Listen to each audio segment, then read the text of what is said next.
Well, good afternoon, and thanks for coming out on what was an incredibly stormy day. And, you know, I have to say, before I even get started, I want to thank Tina, Tom, and Matt for inviting me here. And I have to tell you, over the last few semesters, Tina's actually tried to get me out here, and we just couldn't ever find the Venn diagram overlap on the actual opening in the series and the calendar. And finally, I do it. And so what happens? I make Tina sick.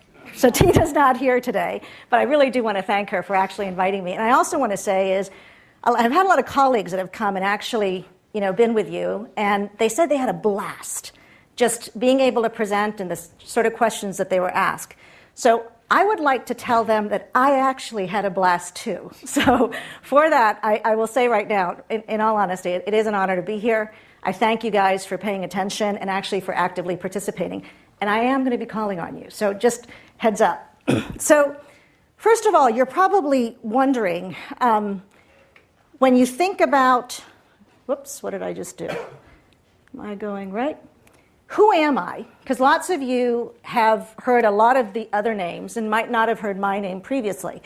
So I come, first and foremost, I'm going to give you a very quick rundown. I was born in the Philippines. I will not take too long on this. But just to give you a little bit of background that I'm 100% Mutt, okay? My mother and father, their heritage are, my mother is Filipino-born, Spanish heritage, and Chinese mother. Mother. My father was Haitian-born, French mother, German father. Hence my last name, Siegel. You with me? All right. I met up with them again at Yale, where they were doing their graduate degrees. And soon after that, we went to Puerto Rico. So I grew up in Puerto Rico. So you with me so far? Right? And in Puerto Rico, I actually went to college. That's a long story. That's over drinks sometime.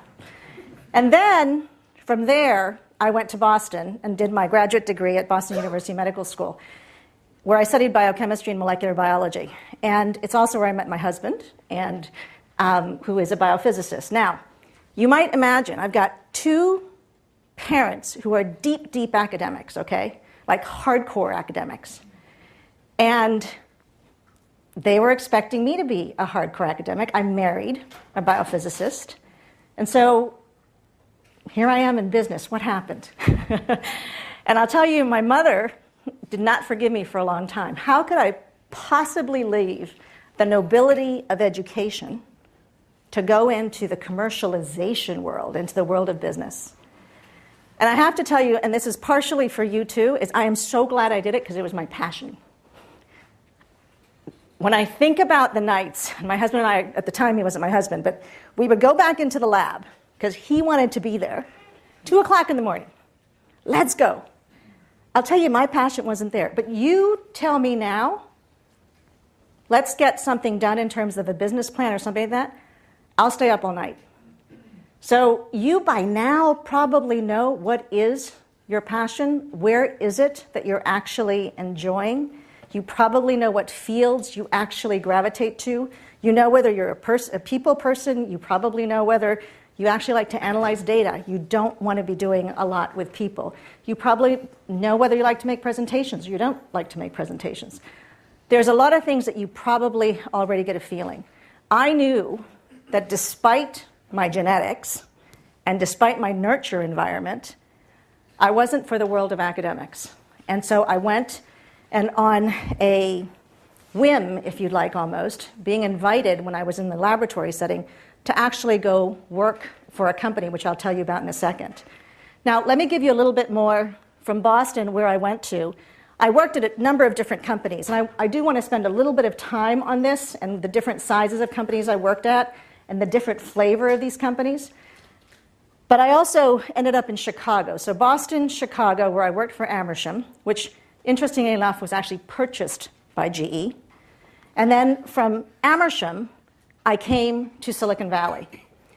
And it's almost full circle, because the first company I worked for, Bio-Rad, is from this space.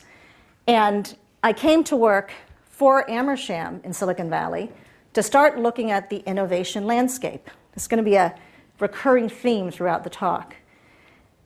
And when I came, the world of Silicon Valley, as you guys have experienced, is just pretty awesome, to say the least. For me at the time, it was just an overwhelming sort of, wow, what a treasure chest. And within about 9 months, I transferred jobs into Affymetrix. And Affymetrix is a small company, and at the time, it had probably around 70 people or so. This was, and I'll give you just a sense, this was a time of the bubble, if you remember. Some of you, actually, most of you probably wouldn't remember, but it was a time of great happiness. It really was. And we're hoping that that time of great happiness comes back. But anyway, at Affymetrix, I learned a lot with regards to the startup world, with regards to truly, with a team of people, making this commercialization technology into something that could actually get adopted when it was so, so new. And I will spend a little bit of time on that. Now, last but not the least, now I'm at GE. And it is big. I mean, really big. It's hard for me to describe. So let me give you a little bit of a sense of that. And GE has come to Silicon Valley. So as you can see, in terms of career sets, and as you're embarking on your careers, I will tell you, some of you probably think you've got it all planned out. You know exactly how it's going to go. It's going to be very linear. And you sort of know your path. And may it be so for you. I will tell you right now, it wasn't for me. In fact, a lot of people will tell you, I have a 5-year plan, I have a 10-year plan, I have a 20-year plan. I'm here to tell you, I actually didn't have a plan. And my plan was all about going into academics, remember? And you know what? I had to rip up that plan. And I had to follow my passion. And you see, in terms of the size of company, the complexity of the company, the footprint of the company, I've gone from big to small to big. I've gone from academics, and I have to mention I went into venture. And I'll speak a little bit about that, and I'll tell you a little bit more about venture within GE. So I had tons of questions, just like you guys did. And what we were going to do today was that actually Tina was going to interview me, and because I made her sick, she was not able to do that. So what I decided to do was I was going to put up some questions that you've probably asked, and see if I couldn't help in terms of just giving you a little bit of a view of this. And then I'm going to invite you to just go ahead and start asking questions if you'd like. So don't hold back. First of all, in terms of career planning, here's some questions that I sort of put up there, okay? What are the critical things you need to be thinking about early in your career? What should you consider when evaluating a new opportunity or job? And again, you've probably done a lot of this already. And some of you probably know what your next step is going to be when you graduate. Some of you will decide, you know what, I'm going to do more studying. But when I think about it, and as I've made transitions between different jobs, all right, this is a tool that I've used. And I show you this because it's not so much the score that you're going to end up with. It's actually the process and standardization of the consideration that you actually make for all of these. Now, this is but an example. You will put your own attributes up on the y-axis. This is actually from an Excel spreadsheet. The inner geek in me, I'll tell you right now, so what I do is I put all the attributes, and these aren't all of them. In fact, I was going to pull one of mine. I thought, yeah, that's a little too personal. So, but let me just give you a sense of, I put the attributes, I then give them a weighting, and then I score from 1 to 5, either company A or company B or industry A or industry B. And by doing that, I come out with a score, okay? It's not the score that actually matters. In fact, I will tell you that when I was deciding between staying at Amersham at the time or going into Affymetrix, the score came out dead even. And the reason why I decided to actually go to Affymetrix was my husband said to me, are you going to stay a spectator in the genomic revolution, or do you actually want to drive? And I thought, well, crap, you can't ask me that question and expect me to stay where I am. So, of course, I went, but the score was dead even. So what I encourage you to think about as you're actually going through any transition, and you're going to have your own methodologies, but this process actually helped me standardize the things that I was thinking about that were actually pretty important to me. And the methodology of that purpose made me realize that I had at least thought through it. Now, mind you, I've done 6 or 7 changes. So as I've gotten older, I have to admit I've become a little bit more thoughtful about some of the things that matter. And I think those will shift over time, and that's totally okay.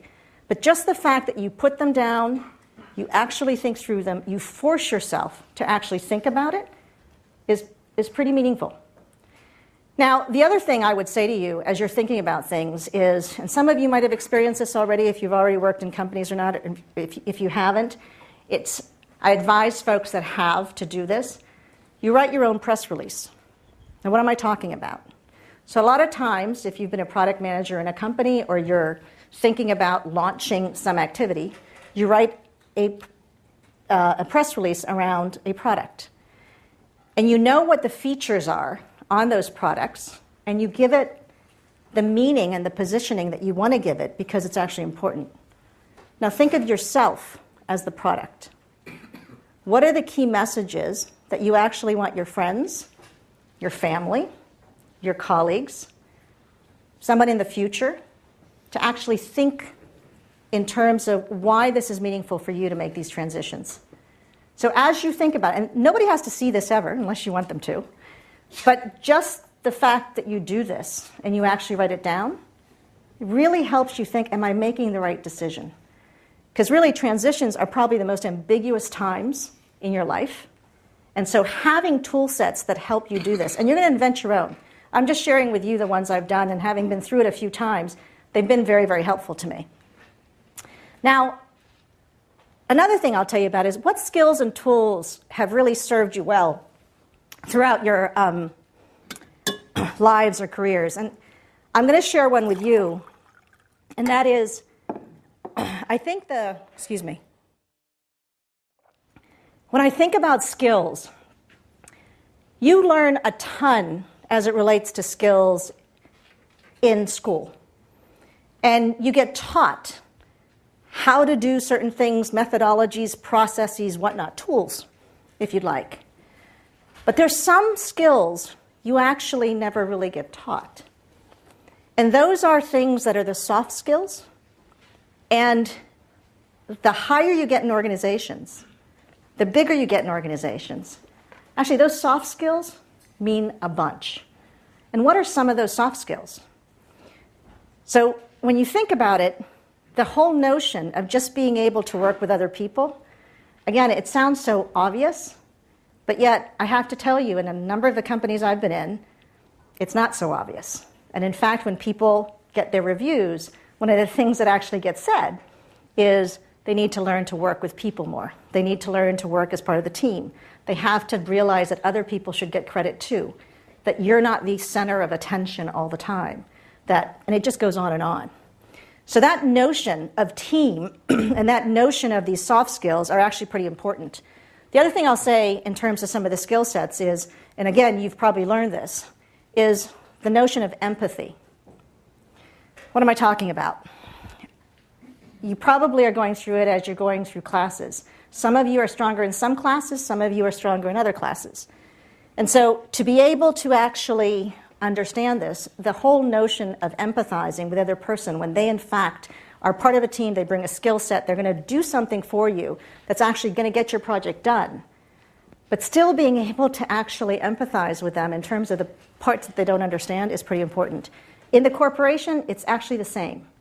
And people want to know, and again, it sounds so simple, but I will tell you that actually it's not.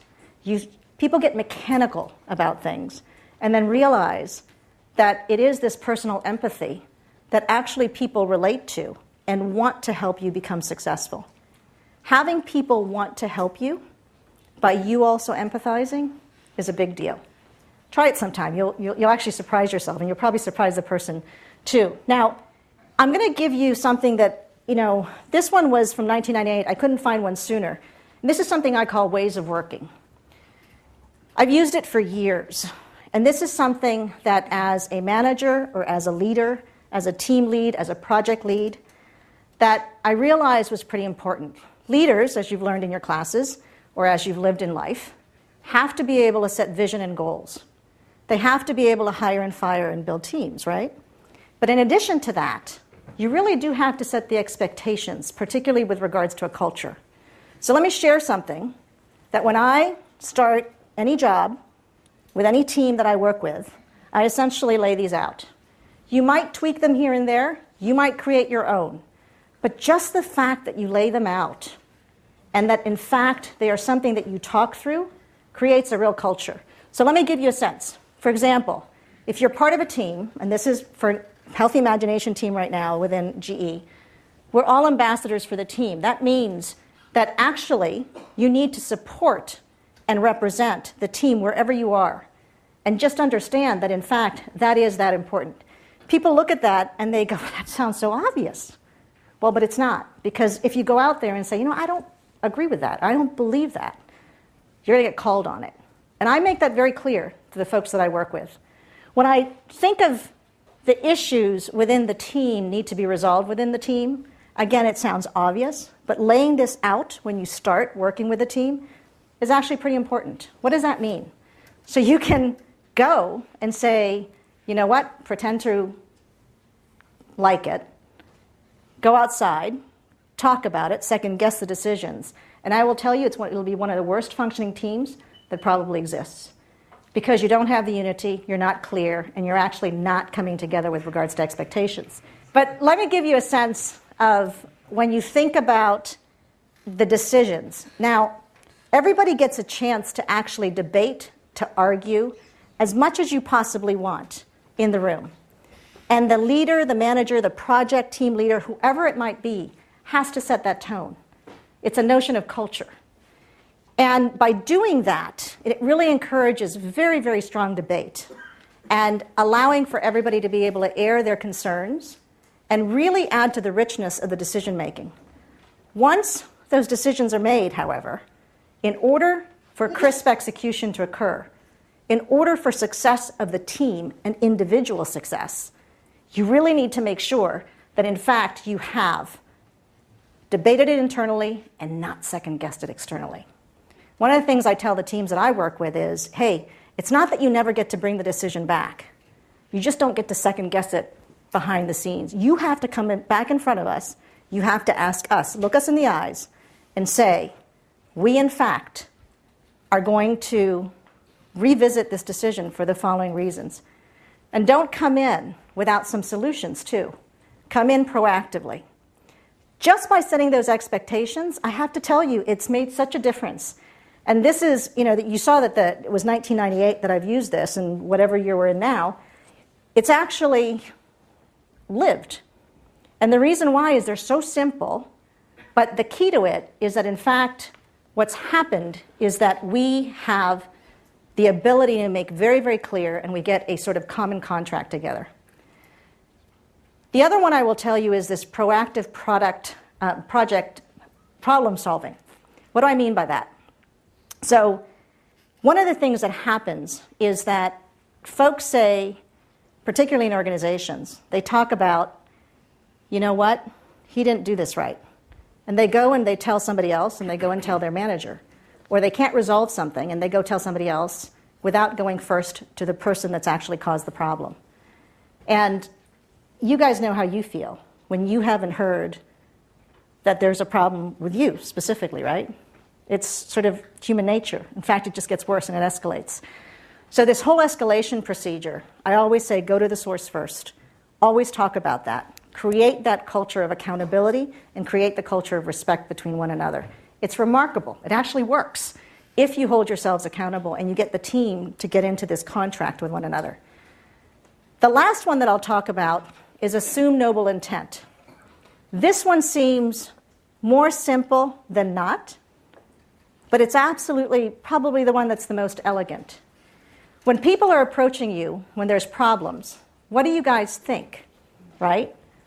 Depending on who the person is, you have your preconceived notions, and you tend to think whatever you're thinking first. But the reality of it is, if in fact you can, just assume noble intent. Assume they're actually coming to you with a good purpose in mind. Setting this kind of culture, I have to tell you guys, it's worked over and over again. It's put really high-performing teams in place. It creates a culture of accountability. It creates a culture of respect. And as you start to move into this corporate world or into the venture world or into a nonprofit or wherever you go next, think about these hard and know what you've got to be able to represent. My apologies, Sue. They're working on to see if they can get it back down. Okay. Here's the next question. And everybody look at this screen here. I'm just kidding. No, they just changed me. Now I don't know what the screen is that they're going to say. I'm not quite sure what comes next, but I'm assuming that when you think about some of the biggest moments in learning for all of us, I have to tell you the following, and that is, what is failure? Okay? And you guys probably have felt your own failure in your own way. But I'll also say, I had, because Tina asked, everybody learns from these failures. So I want to share a story of failure that was pretty darn public and probably pretty darn, to this day I remember, and it was very educational. And I'll tell you a silver lining came out of it too. So it went like this. So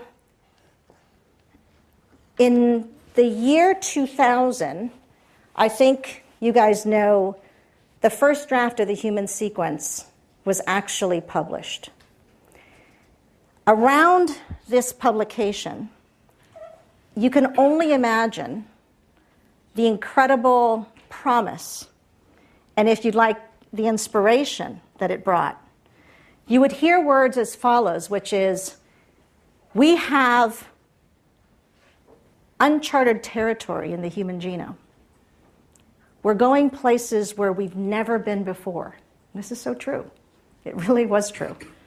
And remember that automated DNA sequencing had really only been in place for about 10 years before the human genome sequence, and then we moved into actually having the first genome. And guess what? At Affymetrix, we could take that genome, download it, package it, and put it onto chips. How cool is that? Little tiny little things using photolithographic processes, semiconductor processes here from Silicon Valley, invented by Steve Fodor, and making it so that you could package the genome any way you wanted so you could study us. So we could figure out why you're different from you. And if we're 99.9% the same, why the hell don't I look like you? I mean, figure that out. Those were the questions back in 2000. And it's remarkable when you think about that, the incredible promise that it held. So in 98, when I joined Affymetrix, it was pre-revenue, it was grant revenue. And we started to put things into place. I will say back then, just so you know, and again, remember, this is the time of great happiness. It's really important that you keep that in mind. Stock market was skyrocketing. You wrote a business plan, and guess what? You got almost $1 billion in market cap that fast, particularly in the internet world, okay? So Affy, here we have a product. When I first started, I have to admit, we couldn't make products. We were a chip company that couldn't make chips, but minor little detail. And so here we off to the races. 98, just grant revenue. At the end of 98, I think we had about 20 million in revenue. At the end of 99, we doubled to 50. At the end of the next year, we were at about $100 million in revenue. And we, for about 5 or 6 years, we just doubled revenue every single year. It was a fantastic ride. In 2001, we launched the mouse chip. In fact, we launched it a little bit earlier than that. But what happened is, because sequence was so new, they were depositing sequence, they being all the different researchers, into this public database. And again, this was all new too, right? Remember, people used to hoard data. All of the sequence going into the database. And what's happening is, now we take that sequence and we put it on a chip, and guess what? I started to get calls, and people were saying, I think the data's off. I think the sequence is backwards. I think are you guys sure you put this down in the right direction? And I said, no, this can't be, right? We're skyrocketing. Young startup. Public company, young startup, all right? And we're getting these calls now from all over the world saying something's up. So we spend some time looking into it, trying to understand what in fact was going on. And you have to remember, none of these processes really put in place by anybody else. We were sort of setting the standard of what needed to get done. And so here we go. We get the company together, we talk, we try to find out what's going on. And guess what? Some of the sequence that was put into a particular database that we pulled out of was put in backwards. Now, whose responsibility is that? Who takes the responsibility? Totally new, whole new processes. Who does it? We debated it for probably a good 2 days. And ultimately, whose product was it? So here we are. We're at about $4 billion in market cap, mind you. $4 billion. It's a small startup. Do you understand the time of great happiness? Okay? We have to make the call. And we have to say, guess what? Our products are not right. We're going to recall them. So this is what I call Affymetrix' Tylenol moment, because it really was one of those situations where it was a crisis. Nothing is serious because no deaths or anything like that occurred, thank goodness. But in fact, what it did in terms of a whole bunch of research that was out there, being that the mouse model is one of the most used in research, and it was one of the most foundational. And remember, lots of people's grants depended on this, and they were moving so fast with the pace of research because all of this was so new. Everyone was in competition. And for us to announce that, in fact, these chips, 20% of the data was wrong, was really tough. We went overnight, in about 2 days, from 4 billion to 2 billion in market cap. And the next day after announcement, I had to go down to the Goldman Sachs conference down in Laguna Niguel, where all these people who had invested in Affymetrix and actually publicly tell them that, in fact, we had lost them a ton of money, okay? Because, in fact, these mistakes had been made. Now, that was tough. And if you ever felt like a leper, that was a moment I felt like a leper. There was nobody that wanted to actually come talk to us afterwards because they had just invested like crazy, like you wouldn't believe. But I said that there was a silver lining from all of this. And that is that customers ended up loving us. And here's why. They realized we'd stand behind our product, we'd tell the truth, we were accountable, and that in fact, this is the one thing I think about this now, should have I or shouldn't have I? And it goes like this. So I told you 20% of the data was wrong. 80% was right. Would you have taken back the chips? 80% of the data, which they'd never had before, was right. Do you refund them 20% of the money? Do you refund them all the money?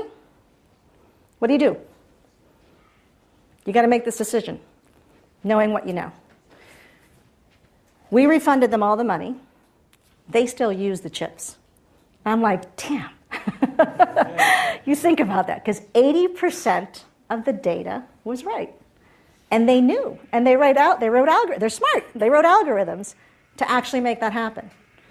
So that was a pretty public display of an incredible failure, but I will tell you, it was one of the lessons that I learned in terms of, 1, corporate integrity, 2, making sure that you really connected with your customers, keeping customers center to your actual mission, and making sure that they were very satisfied.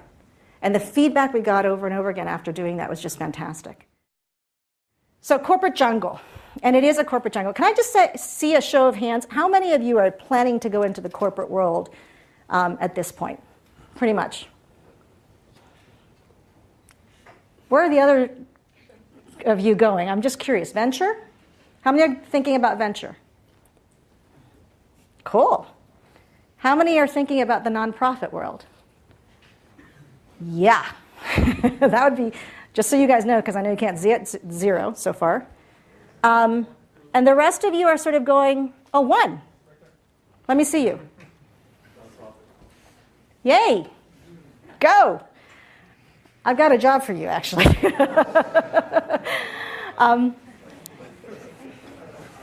Let me tell you one thing on this. And I see a number of hands that are sort of, I actually saw a couple do this. And you're right not to really actually know at this particular time, because you really don't. Oh, goodness, here we go again. So you saw corporate jungle was up there, right? And what I'd like to tell you a little bit about now is, here's some questions for you to think about. The questions that I see are you a big company person or are you a small company person?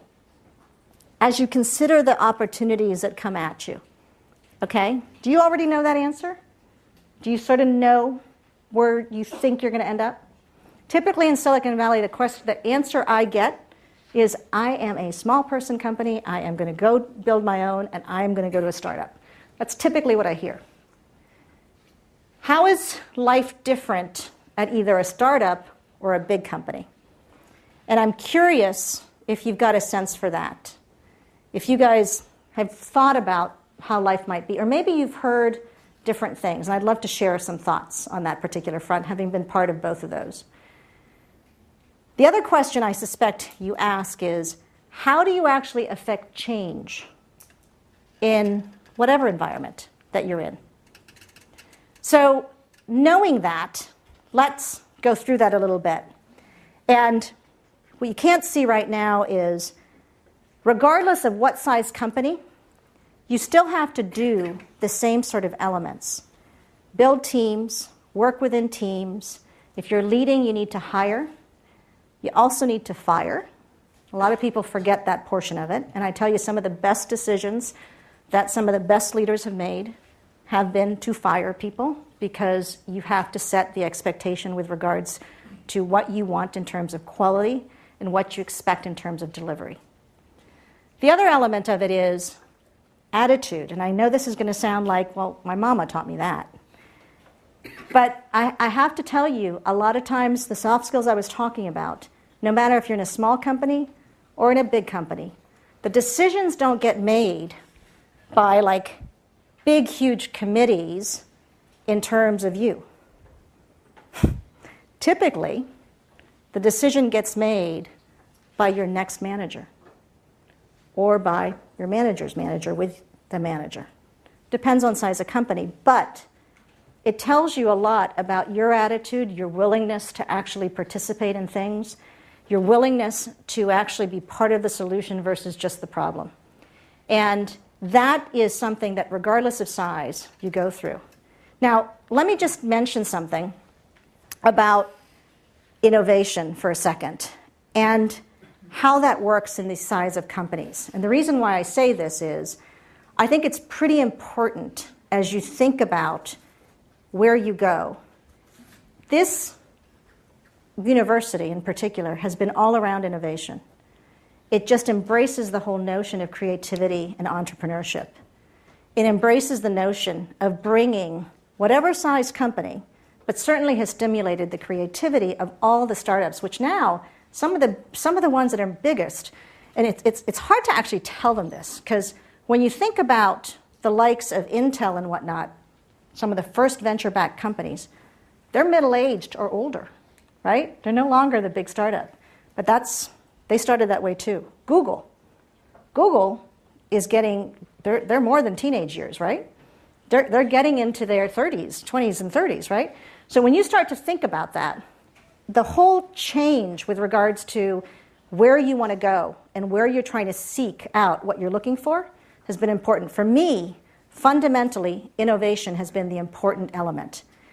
What I saw through my career and what I have really enjoyed from the very beginning, be it when I was in academics, be it when I went to big or small companies, is regardless of where I was, I found a way to surround myself with innovative processes, with innovation in terms of technology, with people who are very, very creative, and to almost always start something that was different from what the rest of the organization was doing. And then it didn't matter what size company I was at. And I started to realize, you know what? That's pretty cool. Now, I only learned that about 15 years into my career, and I've been, although I look like I'm 38, I've been around since a while, right? I'm going to be 53 next year, just so everybody knows. And so I've been in career world for quite some time. And I really came to realize it's not the size of company per se. Yes, that can be, if you'd like, more complex in terms of trying to get decisions made or understanding where you fit in all of it. But I will tell you that it is really about you and the folks that you surround yourselves with and how clear you are about what you want to do that really makes the difference. Now, I know you can't see these, but I'm going to read you the questions. Can you really innovate in a large company? And with a slew of exciting digital health companies and the consumer health companies, remember, I'm in healthcare. Why the heck, Sue, would you go join a GE? How many of you are probably asking that question? Yeah. What? Yeah. You know, and I've been part of small companies. I've been part of medium-sized companies. I've been part of bigger companies too. And I wish I could show you these slides, and if they come back, I will. But let me give you the following, and that is the reason when I went to the GE is the following. First of all, when Jeff Immelt calls, you take the call, right? Number one. Number two is, as I started to hear from Jeff, from Beth Comstock, from John Rice, from all the senior leadership at GE, what they wanted to do in healthcare, the commitment they were talking about, I was mesmerized. And I knew better about big companies because I've been part of them. And yet I kept talking and talking, and it went months. And I have to tell you, healthy imagination, and I'm going to give you a little bit of a sense of this, is the $6 billion commitment that GE has made to essentially help transform healthcare. And we want to enable better health for more people. That sounds pretty simple. We've picked 3 pillars, and those are quality, access, and affordability. We want to improve those 3 axes. Now, healthcare, what a mess. It is a juggernaut. I cannot even start to tell you. And the deeper I dig, it's remarkable. We need you guys to graduate fast. And we need you to come into healthcare because we need help. I'm not kidding. It is remarkable how messed up our systems are. Not just here in this country, although we've probably complicated it the most, but in the rest of the world too. Now, what GE said is we have to help transform healthcare. We can't wait for the government to do it to us or have somebody else do it for us or wait around. Let me tell you why. GE spends $1 billion a year in the US alone to fund healthcare costs for our employees. $2 billion rest of world plus covered lives. So a total of $2 billion US rest of world covered lives every year, okay? It's $2 billion. Now, granted, GE is $150 billion in revenue company.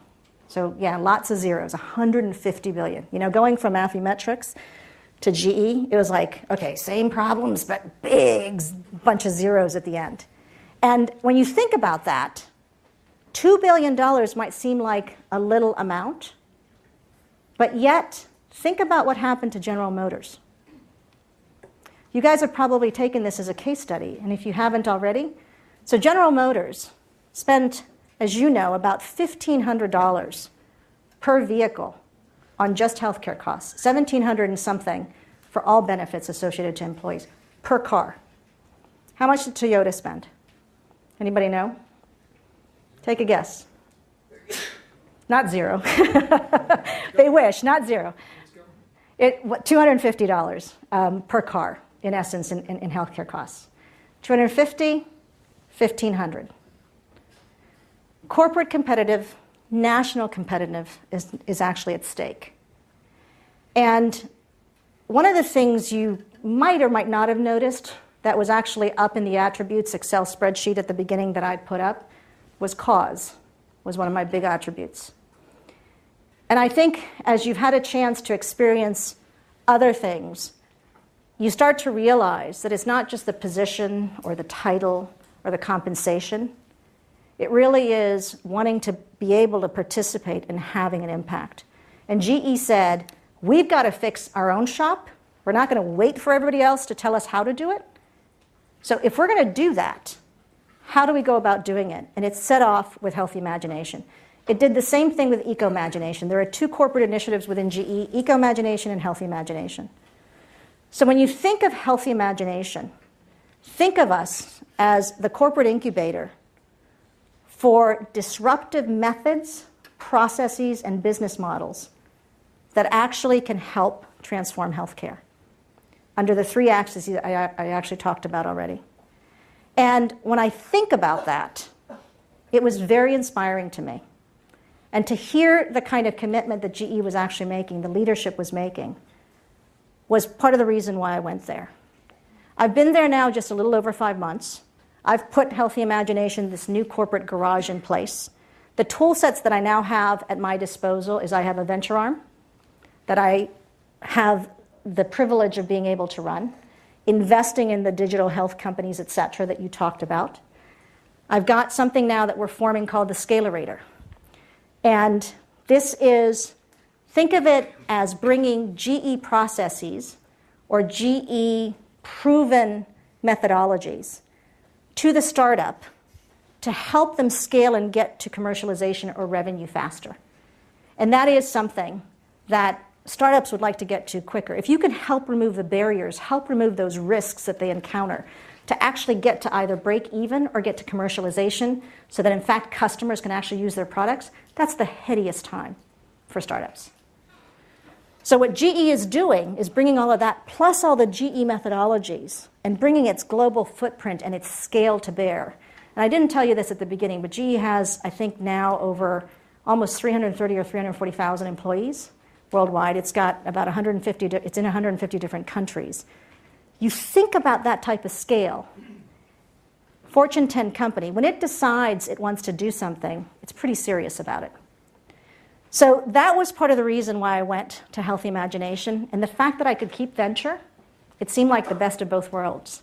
And the other part about it is healthcare in venture today, the classic model in terms of the big venture firms and investing in the small companies, particularly the companies that have this incredible trajectory right now, which are these small digital health companies in health and wellness. When you think about what their returns might be as part of a very, very big fund, they don't move the needle enough for the venture firm. And you guys know this in terms of the model. So as you think about going into venture, make sure you find the right size venture fund. Make sure you find the right kind of investment thesis that folks are making, because it really does make a difference. So Healthy Imagination is an innovative engine within GE. We are creating all the processes to actually be able to sustain innovation. And for those reasons, in terms of being able to maintain the kind of activities I talked about, it's why I chose to come back into a big company. And I have to tell you, when you think about the healthcare challenge, I really am not kidding when I tell you we need folks like you to apply your talents, your management talents, your leadership talents to this cause, because it is remarkable what needs to happen. And it's not just here, like I said, in this country. It's in the rest of the world. So with that, I'm going to stop, and I'm going to actually go ahead and see if I can take questions from the audience. Yes?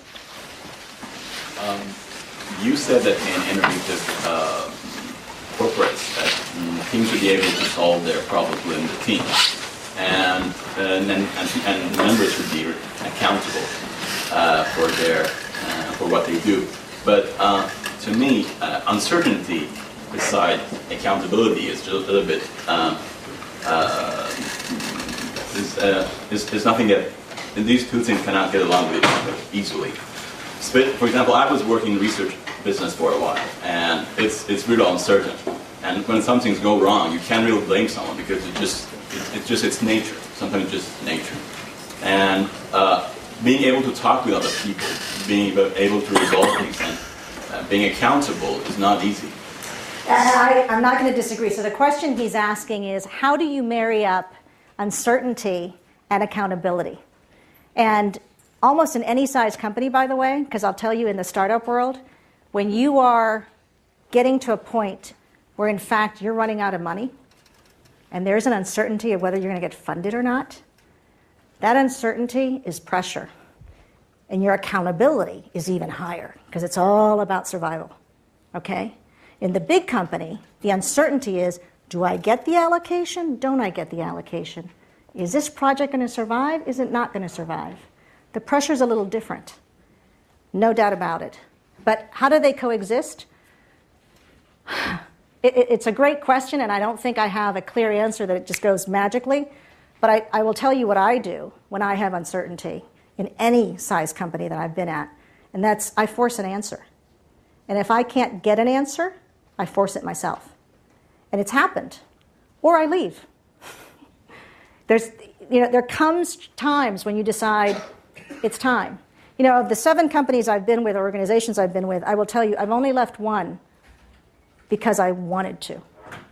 All the other ones, doors opened, and it was time to go. Okay? And I walked through those doors. I left one, and I'm not going to tell you which one it was, but I will tell you it's because the uncertainty was so big, and they just couldn't figure out what they wanted to do, that it was time to go. Question up here. Thank you very much. And I really also appreciate the soft skills. And what do you say to a student who has an appreciation of the soft skills and might even have that ability, but hasn't quite defined for himself or herself the hard skills that companies in this economy, this bad economy, are looking for in an entry-level job? Oh, boy. So the question he's asking is, how do you tell someone who's very aware of the soft skills and is aware of the tools and the hard skills that you learn in school, how to actually use those in this bad economy to actually get a job? Did I paraphrase that right? Yeah. Okay, so make the bad economy go away. That's the first thing, right? Part of embedded in that question is, I believe the following. The economy sucks. And here we are, some of the most talented people in the world, and we know we have to go out there and try to find something meaningful. How do we differentiate ourselves from the masses? And how do we make people realize that we've got both the hard skills and the soft skills? My answer to it, to be perfectly frank, and I do this all the time with folks, is you've got to network like crazy. People don't get hired just based on resume. A lesson that someone taught me, which I thought was quite interesting, and I didn't realize it at the time, was, I was working 100 hours a week. Love to work. It's a problem, by the way. If you're a workaholic, it's a problem. Fix it now. Get balance. Get harmony. It's the only sickness that actually gets condoned around the world. Just FYI. Think of that. It's true. But what I learned very quickly is that someone asked me, how hard do you work at actually finding the right circumstances for yourself? And this was at a time that I had decided to leave Affymetrix. My father had passed away, and it was time to take a pause. And I was trying to think about what would my next thing be. And I didn't have to go right back to work. But I know deep in my heart I should. And so I was anxious about it. And I started talking to someone who, in fact, was pretty good at helping people find next roles. And what they told me is, how hard do you work at networking? I said, what do you mean? I network all the time. You guys are taught to, in fact, you're taught at school here at Stanford to network, to know how to network. What's the process? You've anatomized the process. You know how to follow up, which I think is fantastic. A lot of other schools don't teach it as well. But I realized that if I worked 100 hours a week for a job, why wouldn't I do that for myself? And it was one of those realities that hit me like, network, network, network. Take every opportunity you possibly can, because resumes don't get hired. People do. And it's the connection that they do. Now, let me tell you the other thing. A lot of times you think, okay, I'm going to meet with this person once, boom, I'm hired. Doesn't happen that way. Particularly around here in the Valley, the relationship building that you will establish because they get to know you, they get to know your face, they get to know your name, you follow up on email, you just check in, you find out, hey, remember we talked about 3 months ago, just checking back in, want to make sure that you keep me front and center. You've been taught all of this. I have news for you. It works. It actually works. Particularly if you've got the soft skills and you've got the hardcore tools and skill sets that you've acquired in school. It is tough out there, I'll tell you right now. We're in this situation where it's an incredible pool of talent that we get to hire from. But I will tell you what comes across and who gets hired is the person that's actually made the effort with me to come to know me, to come to know my values, to come to know the culture that we're building within the organization. And as, you know, motherhood and apple pie as that might sound, it actually makes a difference because folks want to create teams, high-performing teams, that truly are values-based and that can actually deliver. So they need to know you. They need to see how you interact. They need to see how you follow up. So network, network, network. Let people get to know you. Don't think it happens the first time. You got to keep at it. And they will get to know you. They'll get to know your names. I have a question following up on that. Is how do you balance building your technical skills with those soft skills? And at what point do you know too much networking or too many hard skills, and how do you find that balance and that focus, especially when you're moving forward, when you're in school and you have that limited time to meet so many unbelievable people, but also that limited time to have access to all those resources to learn those technical skills? Wow. So the question he asked is, how do you know how to balance your time when you're trying to learn the hard skills and the soft skills? How do you know when you've over-networked or you've under-networked? How do you know when you're using too much of your hard skills or not enough of them? I don't know. I mean, honestly, that's a really tough question because, you know, what I've come to learn is more than anything else, and I know this sounds like motherhood and apple pie and philosophy, but you've got to be authentically you. The thing that people sniff out that fast is if you're faking it. We get that in an interview that fast. If that's not you talking about your experiences, what matters to you, where you want to contribute, how you want to contribute, what you really care about, why you care about it, we figure that out pretty quickly. Your teammates will figure it out pretty quickly. You know, I mean, God, you know people in this room that you probably don't work with for lots of reasons, and you know people that you're just going to gravitate to. That's why I say, in that Excel spreadsheet that I sort of put up, putting up the things that are values, culture, along with all the other hard stuff, right? All the Maslow's hierarchy stuff that you have to think about. Put those up, because from the very beginning, if you can really figure that out for yourself, you know, the luckiest folks are those folks that really don't have a job, because they're the folks that actually go to work because they want to go to work, right? And the reason typically why they want to go to work is because the culture and the actual value set and what they're doing makes a lot of sense. I am a workaholic, I admit it, but I love to work. When I know it's time, when I have felt it, and I'll just tell you right now, it was Kodak, I left. You just know. And you, at that particular time, you know, I just realized it's time to go. But no matter if I had soft skills or hard skills there, it wasn't going to work. You've got to find the environment that really, really makes you feel great. That's what I'd say. And then you will naturally come through with whatever skill set at the particular moment. But the one thing I will say is be authentically you. One more question. One more question. Yes?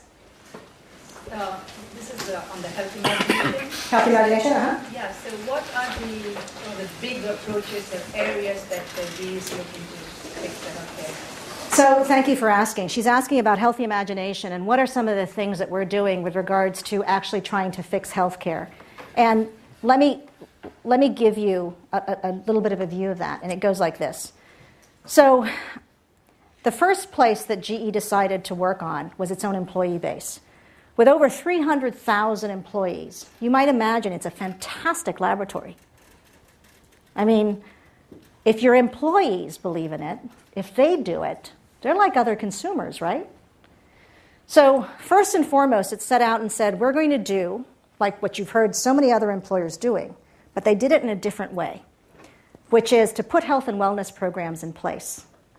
That's the first thing. And they did a whole bunch of things. It wasn't just that. But what was different about how they went about putting health and wellness programs into place? And it was the discipline of it. So you guys have probably heard about the rigor of GE, Six Sigma, leadership training. Give you a sense, GE spends over $1 billion a year in training alone for employees, okay? So when they set their minds to it, in terms of putting something in place, they're going to put it in place. So these health and wellness programs, you could choose to use it or not, but leadership at every single site had to adopt it. They had to put the right food into place. I joined GE, okay? I got in super late one night. So they have in this what they call the guest house, they have this pantry downstairs that you go to, and it's got food. And I'll be honest, I wanted a brownie, okay? I just wanted something chocolate. And I went down, I could not find anything chocolate. I had dried fruits, I had nuts, I had all sorts of stuff. And it was like, okay, so they put all these programs into place, and they make sure rigorously it's actually applied, number one. Two is they measure it. So the leaders of those particular sites get a site certification and they get audited. So this is a discipline, right? So the culture of health all of a sudden gets implemented across the board. And it gets reported up, and it gets measured, and dashboards are created. It's incredible. It's in the fabric. So that's number one. And frankly, I think it is part of the process that needs to happen. Number two is it took some of its best business processes and went back and said, okay, now how do we take some of those and apply it to healthcare? Because we should be able to do that, right? So think about it this way. So you've got a knee surgery that has to happen. What happens now? Who holds the inventory for the knees, the artificial knee? Usually the hospital. So it goes supplier to hospital, marked up to the individual. Who pays for it? Well, people go, well, the insurance company. Well, guess who the insurance company is? The employer. So GE said, hold on a second. Let's look at this. Let's make it efficient. Let's figure out the processes. And essentially took out the cost associated to it and is doing just-in-time sourcing with the consumer. We're doing a whole bunch of things, like in Saudi Arabia, just to give you an idea. So breast cancer screening, something that can truly avoid the tragicness of breast cancer and late-stage breast cancer. You might imagine in a culture like Saudi Arabia, the woman's body is not something that, when you think about screening, etc., is openly allowed. So GE said, hold on a second. How do we think about a different culture and allow them to get the quality and the access to the kind of tools we have here in the US, which have, as you know, breast cancer has become much more of a chronic disease here than it is a terminal illness. And so what they did is they put into place, working with Susan G. Komen Foundation, a very strong educational community program to the dads, the grandfathers, the sons, the uncles, you name it, of the women in the communities, to show them the benefits that in fact could happen, and started to put these things into place. I could go on. I mean, literally, the programs are this many. And it's taking all of these experiments and figuring out what works, how much they cost, how effective they are, and bringing them together to bear as it relates to effectiveness. The one program that I have found exceptional, and this is regardless of what your politics are, okay? And this was up in Cincinnati, even before ACOs were really, in vogue.